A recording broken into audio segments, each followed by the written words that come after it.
네, 감사합니다. 오늘 하나님께서 우리에게 주신 말씀은 에스라서 4장 1절에서 24절 말씀입니다. 에스라서 4장 1절에서 24절까지 말씀입니다.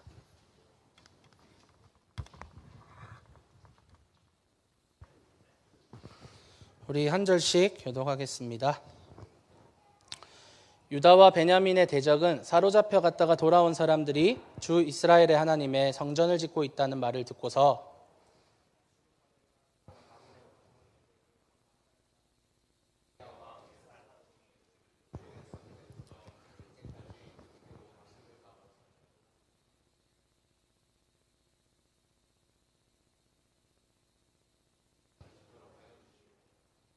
스룹바벨과 예수아와 그 밖에 이스라엘 각 가문의 우두머리들이 그들에게 대답하였다. 당신들과는 관계가 없는 일이요 주 우리의 하나님께 성전을 지어드리는 것은 우리가 할 일이요 페르시아 왕 고레스가 우리에게 명령한 대로 주 이스라엘의 하나님의 성전을 짓는 것은 오로지 우리가 할 일이요. 이 말을 들은 그 땅 백성은 성전 짓는 일을 방해하여 유다 백성의 사기를 떨어뜨렸다. 그들은 고문관들을 매수하면서까지 성전을 짓지 못하게 하였다. 이러한 방해는 페르시아 왕 고레스가 다스리던 모든 기간뿐 아니라 페르시아 왕 다리우스가 통치하던 때까지 이어졌다. 아하수에로가 왕위에 오르니 대적들은 유다 주민과 예루살렘 주민을 고발하는 글을 올렸다. 아닥사스다 때에도 비슬람과 미드르닥과 다벨과 그 밖의 동료 관리들이 페르시아의 아닥사스다 왕에게 글을 올렸다. 그 편지는 아람글로 적었고 번역이 되었다. 르움 사령관과 심세 서기관은 예루살렘 주민을 고발하는 상소문을 아닥사스다 왕에게 썼다. 그때 상소를 올린 사람은 르움 사령관과 심세 서기관과 동료들과 그 밖에 디나 사람과 아바사 사람과 디블레 사람과 아바세 사람과 아렉 사람과 바빌로니아 사람과 수산 사람과 대해 사람과 엘람 사람과 귀족 오스나발이 사마리아의 여러 성과 유프라테스 강 서쪽 여러 지방에 이주시킨 민족들이다. 다음은 이들이 보낸 상소문의 내용이다.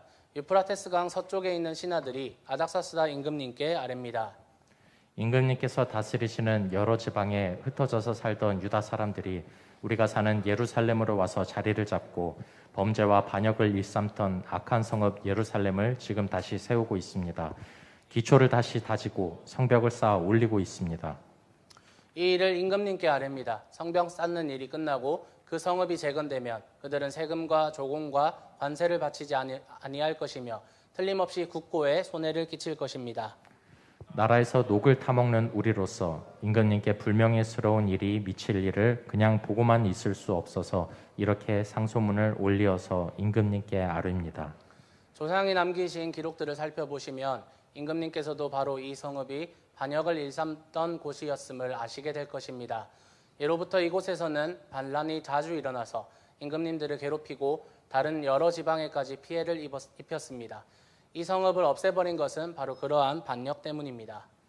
이 성읍이 재건되고 성벽 쌓는 일이 끝나면 임금님께서는 유프라테스 강 서쪽 지역을 잃게 되신다는 것을 아뢰는 바입니다.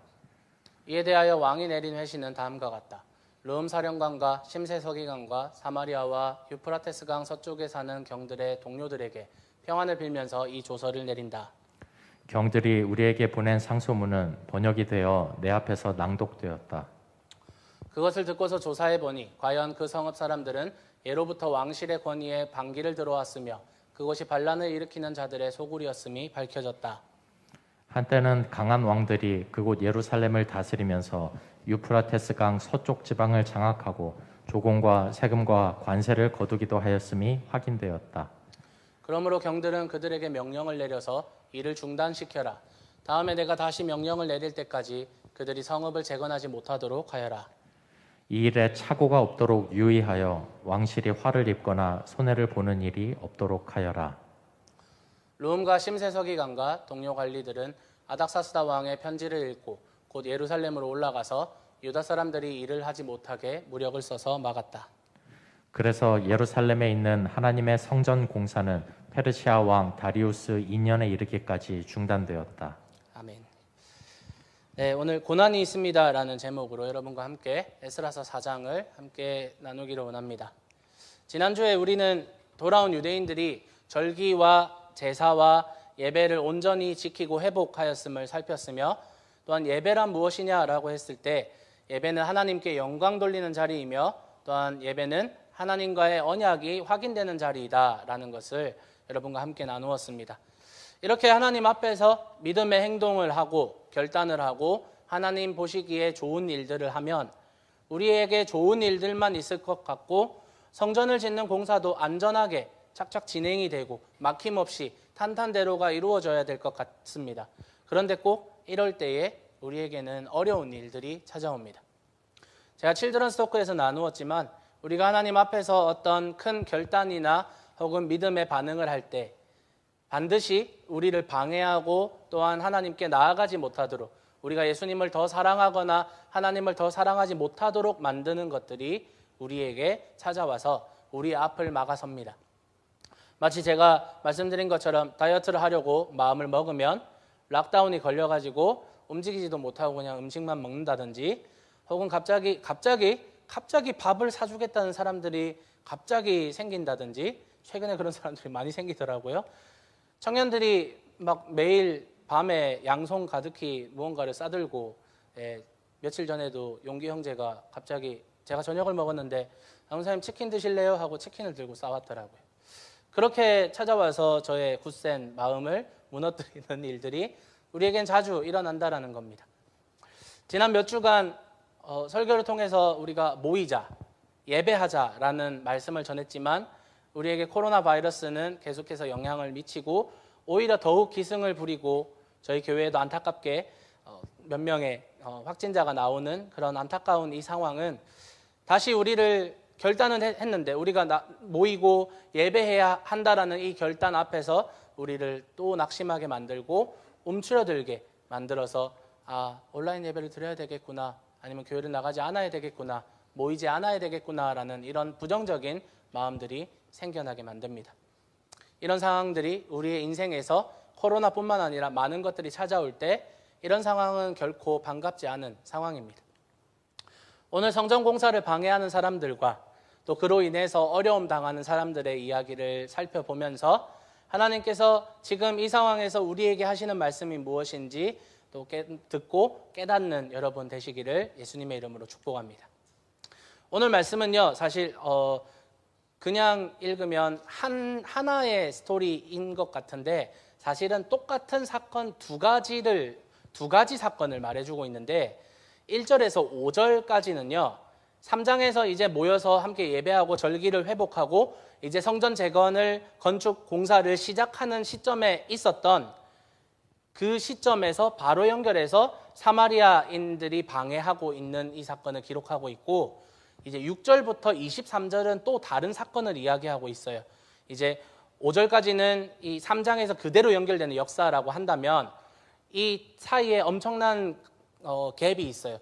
이제 성전 건축이 완전히 완공이 되고 그 이후에 성벽을 이제 재건하는 느헤미야 시대 때 몇십 년 뒤에 또 다시 사마리아인들이 성전 재건을 할 때도 방해를 했는데, 이제는 성벽 공사를 할 때도 방해를 하고 있다라는 것을 에스라서를 기록하면서 에스라가 과거를 회상하면서 두 가지 사건을 한 장에다가 똑같이 기록을 하고 있는 거예요. 그래서 이 에스라가 에스라서를 기록하며 과거를 뒤돌아보았을 때 성전을 재건할 때에도, 그리고 성벽을 재건할 때에도 사마리아인들은 항상 하나님의 일들을 방해하고 유대인들에게 고난을 주었다는 것을 기록하면서 이 두 사건을 별개의 사건으로 보지 않고 동일선상에서 두 사건을 바라보고 있는 겁니다. 그래서 오늘 말씀 1절, 2절을 다시 보시면 유다와 베냐민의 대적은 이라고 합니다. 대적이라고 이미 밝히고 있어요. 그런데 사실 이 대적이란 사마리아인들을 말하는데, 이들은 유대인들이 돌아와서 이제 성전을 짓고 있다라는 말을 듣고 유대인들에게 접근을 합니다. 그리고 처음부터 방해를 한 게 아니라 처음에는 자기들도 성전을 함께 짓게 해달라고 2절 말씀에서 우리들도 당신들과 함께 성전을 짓도록 하여 주시오라고 요청합니다. 이 사람들이 지금 이제 에스라가 글을 쓰는 시점은 한참 뒤의 시점이죠. 과거를 돌아보면서 글을 쓰고 있는데, 그때 시점에는 분명히 사마리아인들이 이런 방해하는 일들을 했기 때문에 대적이라고 드러났지만 지금 사마리아 사람들이 다가오는 이 현장에 있던 유대인들은 사실 대적이라고 느낄 수가 없었을 겁니다. 왜냐하면 성전 건축은 굉장히 어려운 공사의 일이고 힘과 노동력이 굉장히 많이 필요한 프로젝트였습니다. 그러니 한 사람이라도 도와준다면, 한 사람이라도 손을 거들어준다면 마다할 일이 없잖아요. 제가 1월 초에 이사를 했어요. 이사를 했는데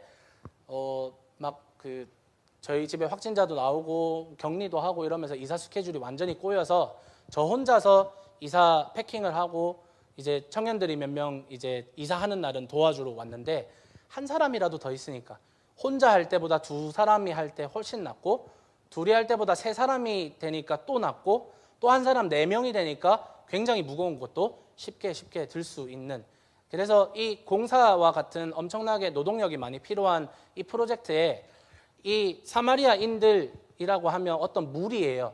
여러 사람들이 와서 우리가 공사 도와주겠다, 우리도 같이 짓자라고 했을 때 유대인들은 마다할 이유가 없었을 겁니다. 굉장히 웰컴하고 노동력이 필요했는데 잘 됐다라고 생각했을지도 모르겠지만 유대인들은 단칼에 이 제안을 거절합니다.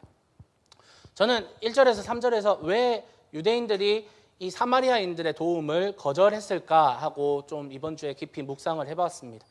단순히 이들이 우리가 아는 사마리아인들, 북이스라엘의 후손이지만 아수르 사람들에 의해서 피가 섞여서 이스라엘 민족의 정체성이 사라진 사람들, 그래서 혼혈 민족이었기 때문에 이 유대인들이 그때부터 이 사람들을 기피하고 더럽게 여겼을까? 그 이유 때문에 성전 건축에 인볼브하지 못하도록 반대를 했을까라고 생각을 해보았지만 깊게 말씀을 묵상하니까 두 가지 포인트가, 이 결정을 하게 되는 두 가지 포인트가 깨달아지게 되었습니다. 먼저 첫 번째는요, 사마리아인들이 유대인들에게 와서 하나님을 표현하는 단어가 어떤 단어를 사용하냐면 당신들의 하나님이라는 표현을 합니다. 보통 성경에서 하나님의 백성들이 하나님을 표현하고 고백할 때 이스라엘의 하나님, 혹은 아브라함의 하나님, 이삭의 하나님, 야곱의 하나님, 이스라엘의 하나님, 혹은 우리의 하나님, 혹은 나의 하나님 정도로 표현합니다. 그것은 지난주에 제가 말씀드렸듯이 하나님과 그 사람과의, 혹은 하나님과 그 공동체 간의 언약을 표현하는 방법입니다. 그래서 하나님을 부르는 호칭에는 항상 하나님과 그 사람의 관계성이 드러납니다. 나의 하나님이라는 것은 나와 하나님이 관계성이 있다라는 것이고, 이스라엘의 하나님이라는 뜻은 이스라엘과 하나님이 관계성이 있다라는 뜻이죠. 그래서 나 혹은 우리는 하나님과 언약을 맺은 하나님의 백성, 우리 교회 공동체도 마찬가지입니다. 우리 교회의 하나님이라고 고백을 해도 돼요. 그것은 우리 교회를 하나님께서 선택하시고 하나님이 교회로 부르시고 하나님이 그 교회 성도로 거룩하게 구별하여서 성도로 살아갈 수 있게 부르셨기 때문에 하나님과 우리 교회 공동체 간의 언약이 있기 때문입니다. 그리고 더 나아가 우리의 표현으로는 하나님의 언약 가운데 우리는 하나님의 아들이고 하나님의 딸이기 때문에 하나님은 나의 아버지가 되고 나의 구원자도 되고, 정말 우리는 이 유대인들, 구약시대에 살아가는 사람들보다 훨씬 더 따뜻하고 우리에게 공감되는 아버지 하나님이라는 관계성이 우리에게 있습니다. 그래서 하나님은 우리의 하나님, 나의 하나님, 우리 민족의 하나님, 이스라엘의 하나님으로 표현할 수 있는데, 그래서 유대인들은 사마리아인들과는 반대로 3절에서 어떻게 표현을 하냐면 우리의 하나님, 두 번째 줄 끝에 보시면 주 우리의 하나님께 성전 지어드리는 것은 이라고 하면서 유대인들은 우리의 하나님이라고 1인칭으로 표현을 하고 있습니다.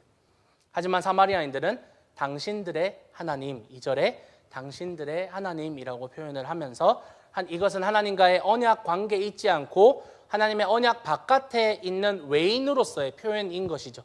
그래서 이 표현에는 하나님과의 관계성이 없기 때문에 유대인들은 이들이 성전을 짓는 공사에 참여하는 것을 거절한 것 같습니다. 두 번째 이유는요, 이들이 줄곧 제사를 드려왔다라는 이 표현에 있습니다. 지난주 제가 예배에 대해서 설명할 때 유대인이 지금 회복하고 드리고 있는 제사, 예배는 제사장과 레위인이 주도하면서 그들의 리더십 아래 하나님께서 율법으로 제정하신 방법대로 예배하고 하나님이 그 절기에 그 제사에 쓰이는 짐승과 짐승이 얼마나 많이 쓰이는지 정수대로 짐승을 바쳤던 하나님께서 말씀하신 그 방법대로 예배했던 하나님이 기뻐 받으시는 예배였습니다. 하지만 사마리아인들이 줄곧 예배를 드려왔다라는 이 예배, 이 제사는 어떤 제사였을까요? 오히려 하나님의 영광을 해치는 제사였을 겁니다. 하나님이 원하시는 방법의 예배가 아니었을 겁니다. 이방신을 섬기는 그 모양과 그 풍습 그대로 이방신의 예배 그 행사 그대로 하나님을 예배했을 것이고 자신의 선조들이 자기 자신의 죄를 용서받기 위한 하나님의 영광을 위한 예배가 아니라 나를 위한 예배, 나를 위한 하나님으로 섬겨왔던 그런 거짓 예배 혹은 주술적인 예배라고 할 수 있을 것 같습니다. 특별히 성전을 건축하는 것은 제가 또 지난주에 말씀드리기를 성전 건축을 통해서 하나님의 영광을 드러내시겠다라고 하셨기 때문에 성전 재건 자체가 하나님의 영광과 관련이 있습니다. 그런데 이 사마리아인들과 함께 일하는 것은 지금 하나님의 영광을 해치는 하나님의 영광을 가리는 사람들과 함께 예배하고 함께 동력한다라고 이해한다면 그 동력은 안 하니만 못한 동력이 되어버립니다. 그래서 실제로 거절을 당한 사마리아인들은 어떻게 반응하였나요? 4절 이하에서 이렇게 이야기합니다. 이 말을 들은 그 땅 백성은 성전 짓는 일을 방해하여 유다 백성의 사기를 떨어뜨렸다. 그들은 고문관들을 매수하면서까지 성전을 짓지 못하게 하였다. 이러한 방해는 페르시아 왕 고레스가 다스리던 모든 기간뿐만 아니라 페르시아 왕 다리우스가 통치하던 때까지 이어졌다. 사마리아인들은 유대인들에게 반대를 당하자마자 성전 짓는 일을 방해하고 사람들을 괴롭히기 시작합니다. 내가 갖지 못할 거면 부셔버릴 거야 라고 하면서 온갖 수단과 방법을 동원하여서 성전 공사를 방해하더니 이제는 페르시아 공무원들을 뇌물을 주고 매수를 하는 등의 그런 비열한 짓을 하면서 공권력을 이용하여서 그들은 고레스 왕, 이 공사가 고레스 왕 3년 때 시작이 되었는데 그래서 고레스 왕 3년이었던 주전 536년부터 다리우스 왕 때 다시 공사가 재개된, 다시 시작되는 시점이 주전 520년입니다. 이렇게 16년 동안 아무것도 하지 못하고 성전 공사가 중단이 되어버립니다.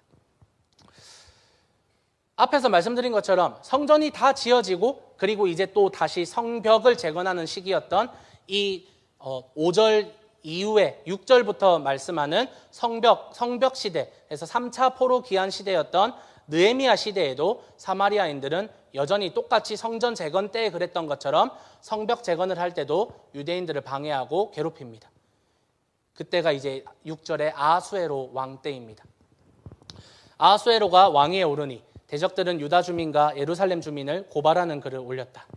아닥사스다 때에도 비슬람과 미드르닥과 다브엘과 그 밖의 동료 관리들이 페르시아의 아닥사스다 왕에게 글을 올렸다. 그 편지는 아람글로 적혔고 번역이 되었다. 공무원들을 매수하는 것을 이제는 더 뛰어넘어서 성벽 재건 시대에는 어떤 행동까지 했냐면 그들은 유대인들을 고발하는 상소문, 왕에게 전달되는 상소문을 왕에게 직접 올립니다. 그 글에는 어떤 내용들이 담겨 있냐면 11절 이하에 나와 있는데 정리를 해드리면 유대인들이 예루살렘으로 와서 범죄와 반역을 일삼던 악한 성읍인 예루살렘을 다시 세우고 있고 그들은 공사를 마치면 세금과 조공과 관세를 바치지 않을 것이고 그것으로 인해서 페르시아 정부에 경제적으로 엄청난 피해를 끼칠 겁니다. 그리고 역사적으로 유대인들은 반역을 일삼던 민족이었기 때문에 왕에게 큰 피해를 줄 것입니다. 그들은 반드시 반역을 일으킬 거고 그래서 메소포타미아 강 서쪽 그러니까 지금 유대인들이 이주해왔던 그 가나안 땅을 페르시아에서 독립운동을 하여서 그들은 그 땅을 빼앗을 겁니다. 당신에게 굉장히 큰 리스크가 지금 그들이 하는 성전, 성벽 공사에 담겨 있습니다. 라고 상소문을 올린 겁니다. 당연히 이 글을 읽는 페르시아 왕 아닥사스다 왕은요. 그리고 아하수에로 왕은요. 이 성전 재건 그리고 성벽 재건을 당장에 중단시킬 수밖에 없죠. 한 나라를 다스리고 한 나라를 운영하는 왕으로서 이 세금을 바치지 않는 일들과 그리고 쿠데타, 반역을 일으키는 이런 리스크를 안고 이 사람들에게 종교의 자유 혹은 어떤 그 사람들의 자유를 허락해 줄 왕은 아무도 없기 때문입니다. 이런 합당한 이유로 인해서 왕들은 그 상소문에 허가를 해줍니다. 그래서 조서를 다시 내려서 무력을 써서 그 사람들이 성전 재건을 하지 못하도록 막습니다. 이런 합당한 이유들로 인해서 유대인들은 사마리아 사람들을 성전 재건에 함께하는 것을 허락하지 않습니다. 이런 사람들이기 때문에. 이런 사람들임을 이 사람들이 한 너희의 하나님이라는 이 고백으로 이 사람들이 예측을 했기 때문입니다. 그들의 고백이 결코 이들은 하나님의 언약 안에 있지 않다, 이들은 언약 백성이 아니다라는 것이 드러났기 때문입니다. 그리고 실제로 사마리아인들의 반응이 이렇게 하나님을 대적하고 하나님의 언약 안에 있는 사람들의 행동이 아니었습니다. 우리는 때로 이런 분별력을 가질 필요가 있습니다. 우리가 때로는 유대인의 입장일 때도 있고 사마리아인의 입장일 때도 있습니다. 어떤 프로젝트를 우리가 주도적으로 리드할 때가 있고 진행되고 있는 프로젝트에 우리가 동력을 하기를 원하는 그러한 상황일 때도 있습니다. 무작정 우리가 어떤 프로젝트를 진행하고 있는데 어떤 사역을 계획하고 있는데 우리에게 다가와서 물질적으로 도움을 주는 것 혹은 그런 피지컬리 그냥 몸으로 이렇게 도와주는 동력을 한다고 도와주는 것이 우리가 돈이 필요했는데 물질이 필요했는데 혹은 도움이 필요했는데 하나님이 보내주셨구나라고 하나님의 도우심으로 일반화하는 오류를 범하지 않아야 합니다. 사람이 어렵고 그리고 도움이 필요할 때는 이성이 마비됩니다. 그래서 자기에게 도움을 주는 사람이 하나님이 보낸 사람, 그래서 참 감사하게 되고 하나님이 보낸 사람이고 하나님의 도우심이라고 쉽게 여기기도 합니다. 물론 하나님의 방법일 수 있습니다. 하나님의 방법으로, 하나님의 도우심의 방법으로 우리를 도우려고 좋은 사람들을 보내주신 방법일 수도 있지만 때로는 그것이 우리의 사역과 우리의 믿음과 우리의 모든 열정을 완전히 무너뜨리는, 그래서 유대인들이 16년 동안 성전 건축을 중단할 수밖에 없게 만드는 죄의 위협일 때도 분명히 있다는 겁니다. 어떤 교회가 건축을 하는데 제가 친구 전도사한테 들었습니다. 어떤 교회가 건축을 하는데 비용이 조금 부족했다고 합니다. 그래서 전기 설비를 하고 본당의 음향 시스템을 구축하는데 그 시스템 셋업에 재정이 모자라니까 어려움을 겪고 있는데 그때 교회 성도님의 가족 회사가 도와주겠다고 먼저 교회 담임 목사님에게 요청을 했다고 합니다.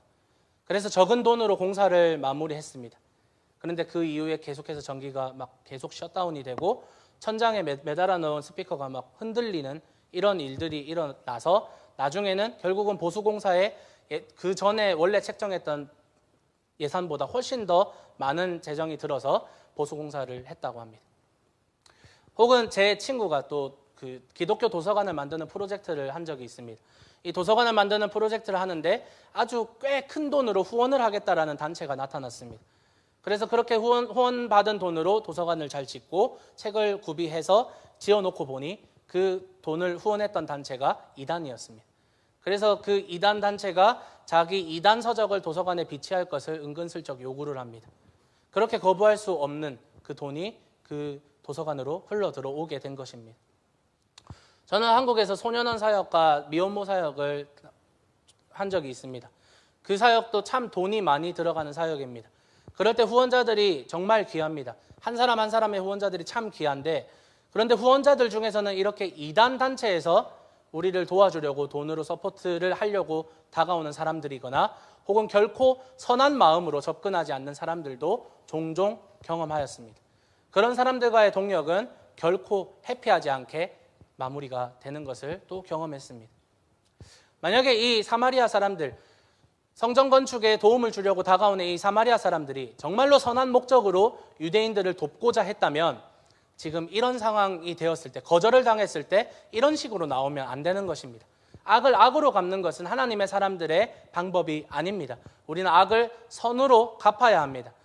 사마리아인들의 이런 행동은 결국은 이들이 악에 속한 사람들이고 이들이 한 고백처럼 결국 하나님 언약 안에 있지 않고 너희의 하나님, 우리의 하나님이 아니라 너희의 하나님, 그래서 언약 밖에 있는 사람들의 행동이었다라는 겁니다.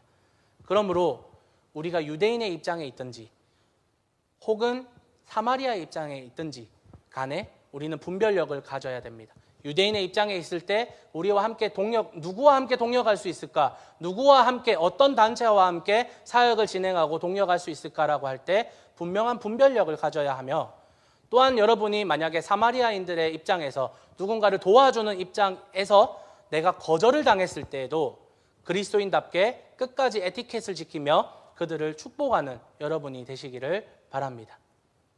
그런데 여러분 생각해 보세요. 유대인의 입장에서는 이제 이 상황이 정말 원망스러운 상황이 됩니다.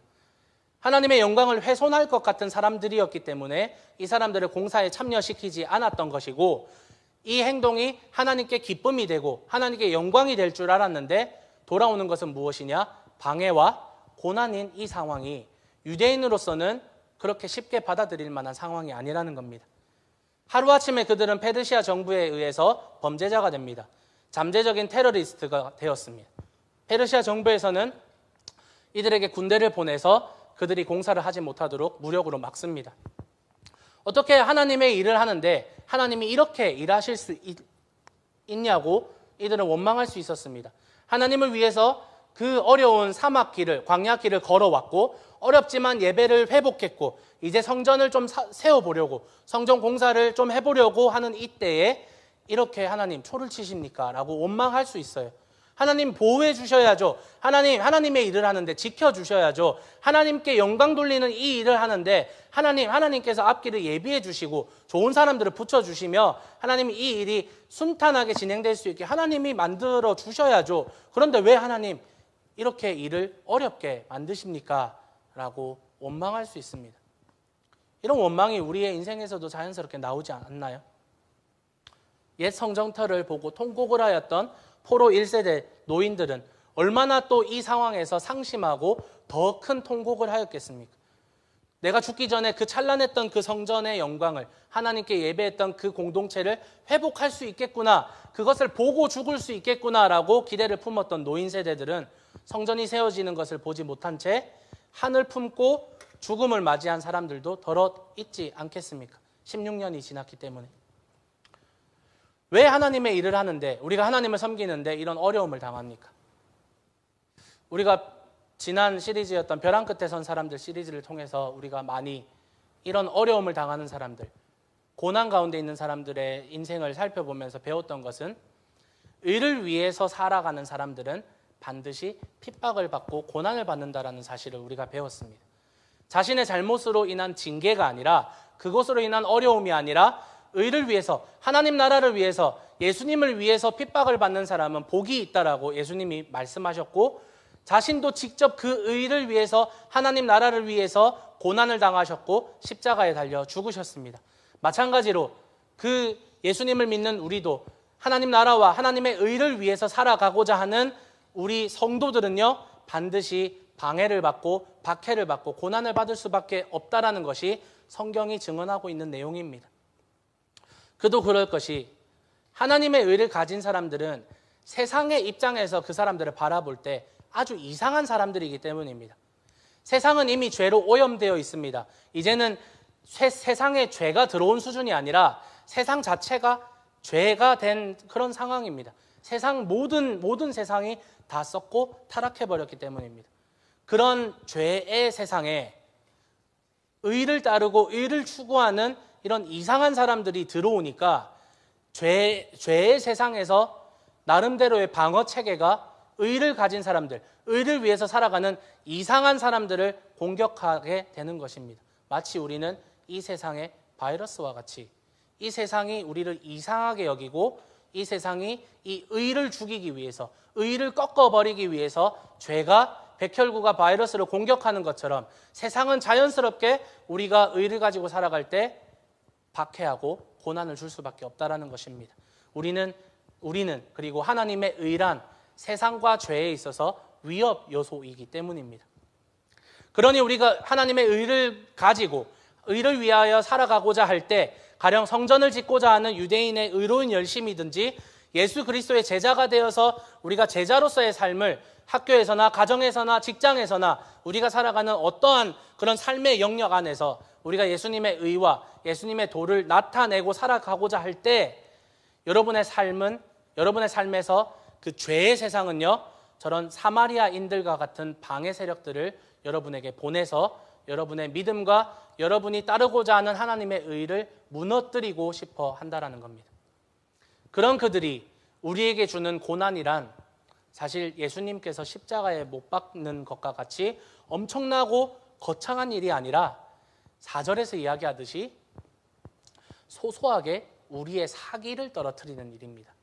사기를, 우리의 사기를, 우리를 막 매달아서 십자가에 매달아 죽이고 우리에게 피를 흘리는 그런 끔찍한 예수님이 당하셨던 엄청난 고난이 아니라 우리를 소소하게 무너뜨리고 포기하게 만드는 사기를 떨어뜨리는 것일 수 있습니다.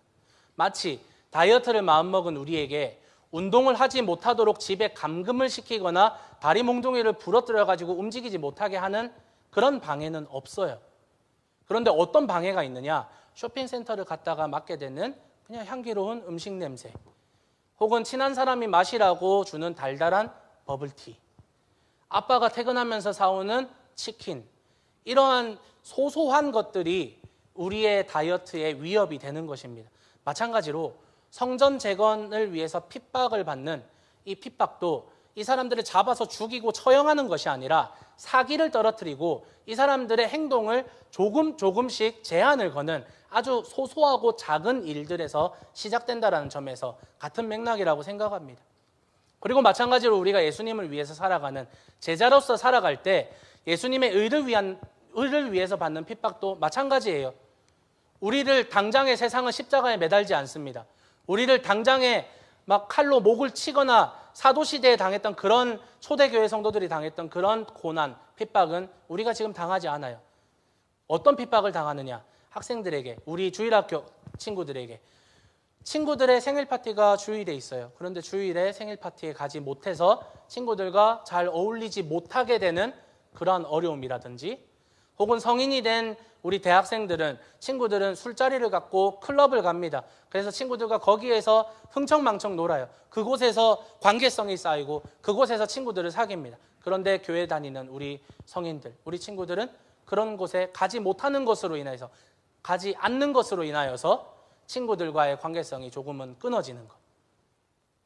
어른 세대들은 참, 제가 그 한국 사람들이 많이 가는 카페에 가면 참 모르는 사람들, 한국말로 얘기하는 사람들이 남 흉을 그렇게 많이 보는 것을 듣습니다. 저는 카페에서 설교 준비를 자주 하거든요. 그런데 남 흉을 보는 그 뒷담화의 자리에 내가 가지 않음으로 인해서 내가 그 뒷담화의 주인공이 되어서 사람들에게 까이고 욕을 듣는 그런 사람이 되는 것. 누구나 다 아는 사업의 편법이 있어요. 텍스를 다 안 내도 되는 그런 편법이 있는데 그런 편법을 사용하지 않고 정직으로 했을 때 오는 조금의 불이익, 그러한 것들, 이런 소소한 것들이 우리의 사기를 떨어뜨릴 수밖에 없다라는 겁니다. 이렇게 사기가 떨어진 것으로 인하여서 유대인들은요, 무려 16년 동안이나 성전 건축을 하지 못하고 있었습니다.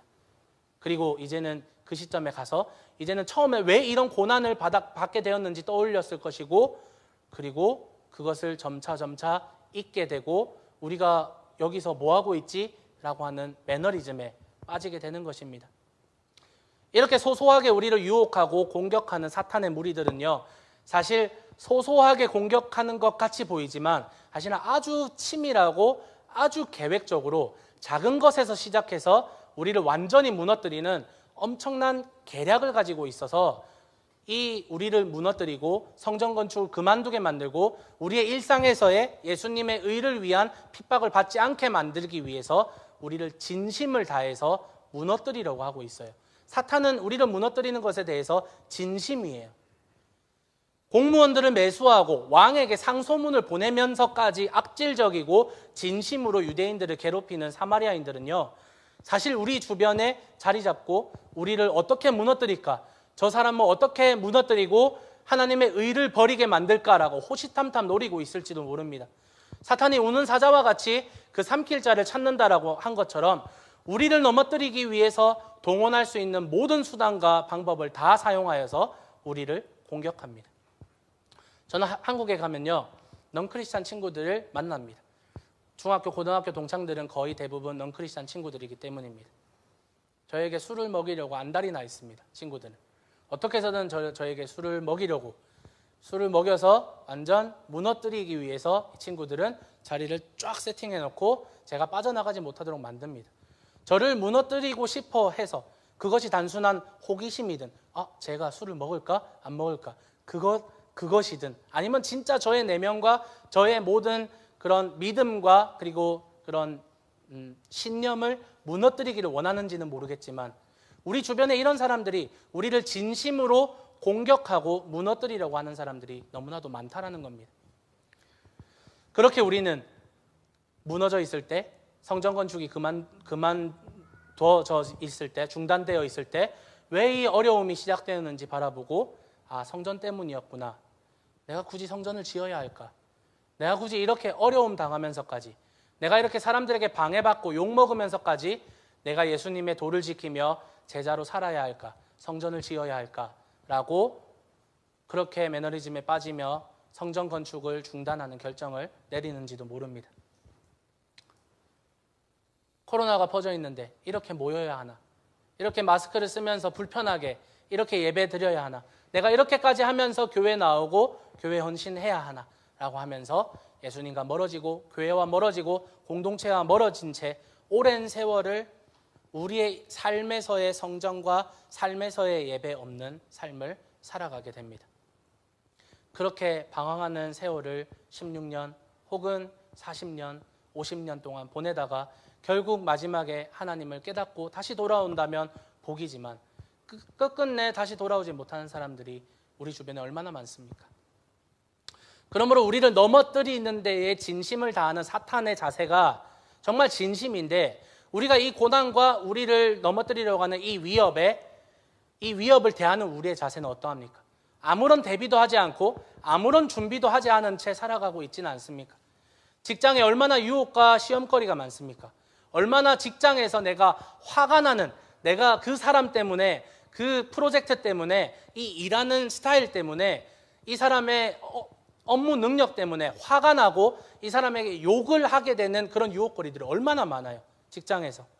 학교는 어떻습니까? 친구 관계에 있어서 이 사람을 정말 친구 관계를 끊어버리고 싶은 그러한 상황들이 얼마나 많이 찾아옵니까? 가정에서는 어떻습니까? 우리의 모든 삶의 영역에서 우리를 공격하고 우리를 무너뜨리려고 하는 유혹거리들이 너무나도 많다라는 겁니다. 우리의 모든 삶의 영역이 예수님을 믿는 믿음으로 모든 삶의 영역이 푸른 풀밭과 실만한 물가처럼 펼쳐져 있는 지상 낙원과 같나요? 월요일에 일어나면서 휘파람을 불면서 주님 위대하십니다 라고 하면서 그것이 주일 저녁까지 쭉 유지가 되시나요? 그렇지 않잖아요. 우리의 삶은 자주 말씀드린 것처럼 벼랑 끝에 몰려 있잖아요. 모이려고 하는데 코로나가 퍼지고 하나님을 위해서 공동체를 위해서 뭘 해보고자 뭘 계획해보고자 하면 일이 생기고 힘이 빠지고 사기가 떨어지고 목적과 갈 방향을 잃어버리잖아요. 그렇게 우리의 삶에서 성전 건축이 멈춰져 버리니 우리의 일상에서의 그 예배가 멈춰져 버리니 또 생각보다 편해요.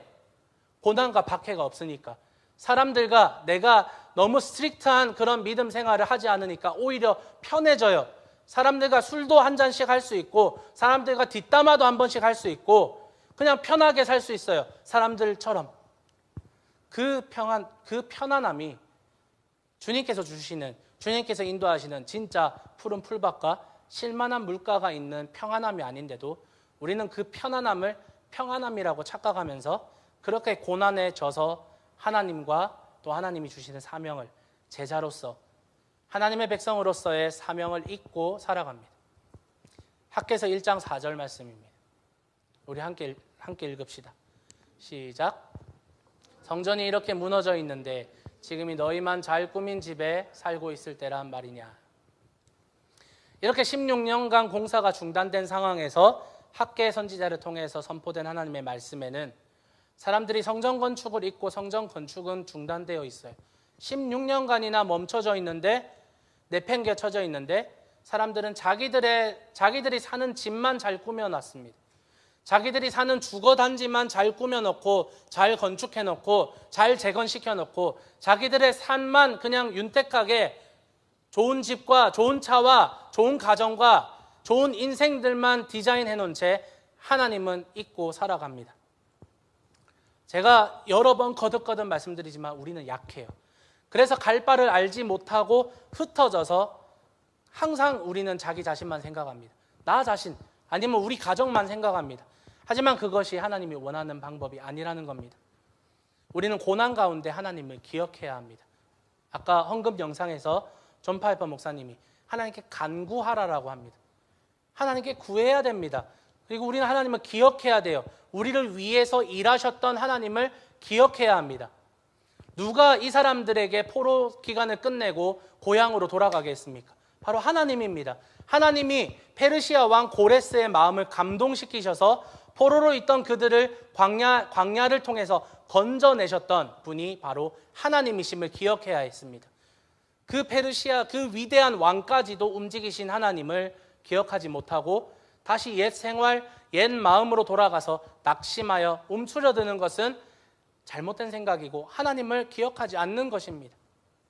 코로나는 우리를 계속해서 위협합니다. 지속적으로 우리를 괴롭히고 우리가 모이려고 하면 하나님을 위해서 무언가 해보려고 하면 우리가 교회에서 긴 장기적인 계획들을 주일학교에서 캠프를 혹은 성경학교를 이러한 장기적인 계획들을 세우고 그렇게 모이려고 하면 하나님을 위해서 그리고 복음을 전하기 위해서 하나님께 영광 돌리기 위해서 우리가 뭔가를 계획하려고 하면 예배하려고 하면 기도하려고 하면 항상 우리를 쥐고 흔들고 괴롭히고 다시 두렵게 만들어서 그 코로나는 우리를 다시 흩어버리려고 합니다. 비단 코로나뿐입니까?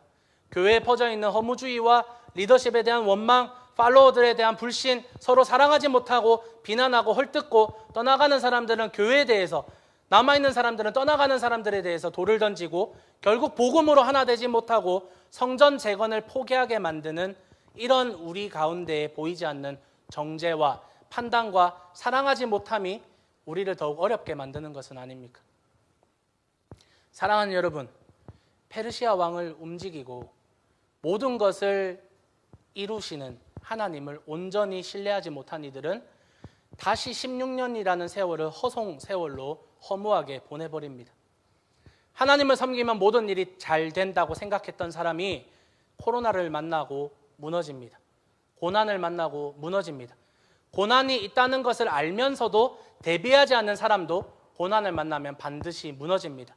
분명한 사실은 하나님의 영광과 하나님의 의를 위해서 살고자 하는 사람을 세상은 반드시, 사탄은 반드시 그 사람을 무너뜨리려고 할 것이며 그 고난은 우리의 삶의 아주 작은 부분에서 작게 시작하여 사탄은 진심으로 여러분의 모든 것을 무너뜨리려고 할 것입니다. 그러니 여러분, 이 고난이 있음을 알고 아는 것에서 그치는 것이 아니라 대비해야 합니다. 여러분의 삶에서 고난이 있습니다. 여러분이 예수님을 잘 믿으면, 하나님을 잘 섬기면 세상이 환영하는 것이 아니라 세상이 여러분을 미워할 것이며 반드시 여러분의 삶에서 고난이 있을 겁니다. 우리의 미래는 핑크빛이 아니라 사실 핏빛입니다. 우리는 고난을 받아야 합니다. 하지만 그 고난이 여러분에게 복이 될 것입니다. 우리가 벼랑 끝 사람들을 살펴보며 얼마나 많은 사람들이 고난 가운데 있었는지 살펴보았습니다.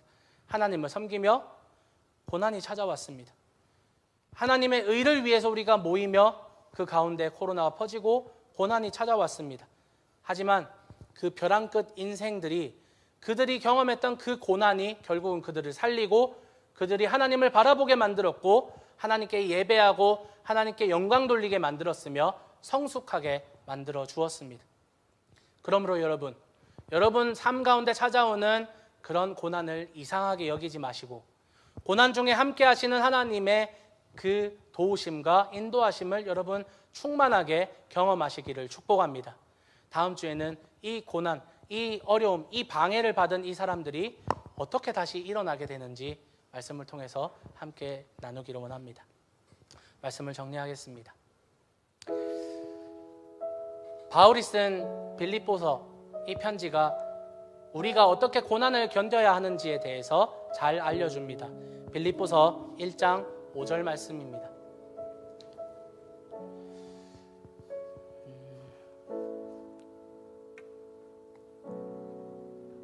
5절 좀 띄워주실래요? 네. 여러분 안에 이 마음을 품으십시오. 잠시만요. 이게 아니라 제가 읽어드릴게요. 여러분이 첫날부터 지금까지 복음을 전하는 일에 동참하고 있기 때문입니다.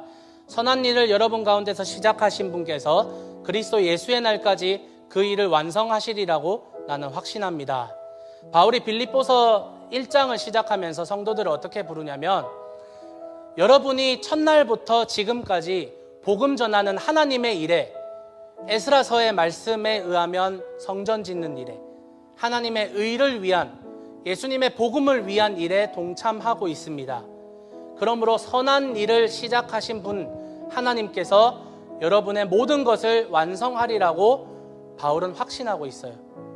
그런데 그렇게 성전을 짓고 그렇게 복음을 전하고 예수님의 도대로 따라가려고 하는 사람들에게, 그 바울에게 고난이 찾아옵니다. 바울도 그랬습니다. 혹시 1장 29절이 있나요? 네, 있네요. 하나님께서는 여러분에게 그리스도를 위한 특권, 즉 그리스도를 믿는 것뿐만 아니라 또한 그리스도를 위하여 고난을 받는 특권도 주셨습니다. 고난받는 특권을 줬다고 합니다.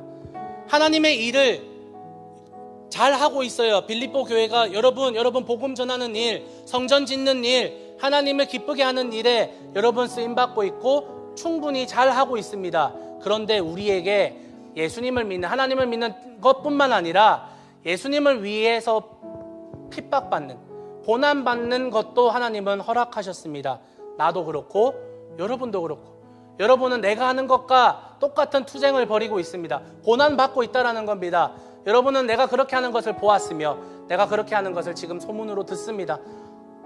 복음을 전하면서, 성전 건축을 하면서 사마리아인들이 방해하는 것처럼 복음을 전하는데, 우리가 예수님의 의로 살아가고자 하는데 방해하고 고난을 주는, 박해하는 사람들이 있습니다.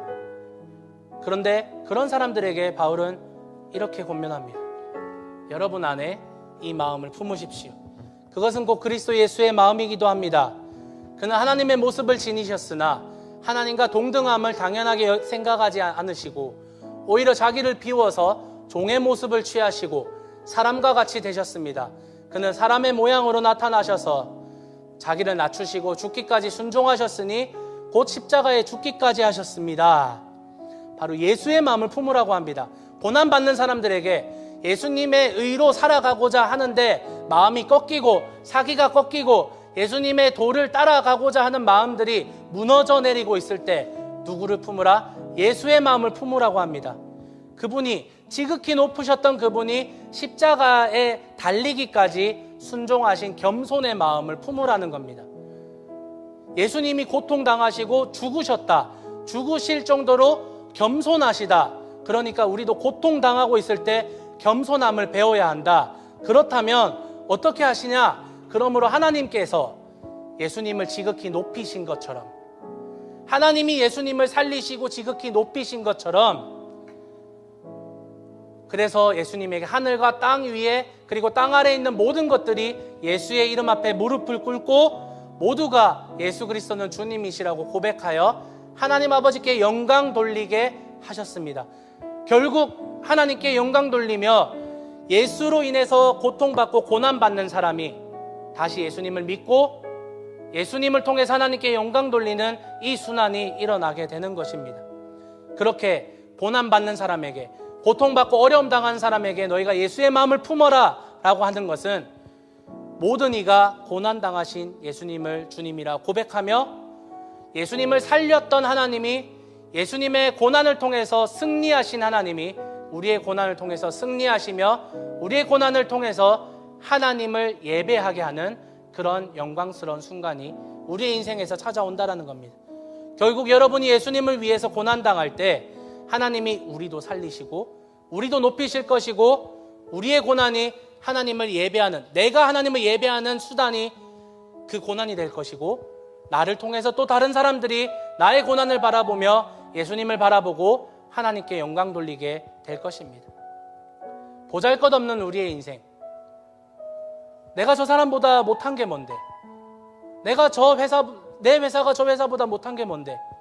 그런데 저 회사보다 풀리지 않고 저 사람보다 잘 풀리지 않는 것이, 사실 우리가 정직하게 살려고 해서 예수님 때문에 예수님의 의를 가진 사람으로서 고난받는 거잖아요. 그런데 그 가운데서 하나님이 나를 높이시고 하나님이 이 모든 고난 가운데서 영광 받으실 것을 여러분이 확신하시며 여러분의 모든 인생이 여러분을 통해서 여러분 주변 사람들이 예수님을 알게 되는 그런 인생이 되시기를 축복하며 여러분 모든 인생을 응원하고 싶습니다. 우리 참 힘든 시기를 보내왔습니다. 여러분, 담임 목사님이 안 계시는 동안 성도님들 여러분이 느끼신 어려움과 또 외로움과 슬픔을 하나님이 잘 알고 계실 겁니다. 저도 개인적으로 참 많이 힘들었습니다. 저의 모자람 때문에 사람들이 교회에 떠나는 것은 아닌가, 그런 어려움이 제 마음에 찾아왔습니다. 그래서 때로는 도망치고도 싶었고 때로는 제 마음이 무너질 때도 있었지만 하나님께서는 말씀을 통해서 지금 성전을 세워야 한다, 성전을 세우며 고난을 받으라고 말씀하시며 그 가운데서 저와 여러분과 우리 공동체를 하나님이 지키셨음을 경험합니다. 이제 이 시기의 마지막을 우리가 보내고 있습니다. 끝이 보이고 있습니다. 여러분, 우리 조금만 더 힘을 냅시다. 우리가 분명히 에스라처럼 역사를 뒤돌아보았을 때, 우리가 먼 훗날 이 시점을 뒤돌아보았을 때 분명히 이 시기는 하나님이 영광 받으신 때라고 우리가 여길 수 있기를 소망하며 여러분 모두 마음을 굳세게 먹고 이 고난 받기를 즐겨 하십시오. 여러분과 함께 하나님이 함께 하실 것입니다. 여러분, 이것을 믿고 의지하며 확신하시는 여러분이 되시기를 예수 그리스도 이름으로 축복합니다.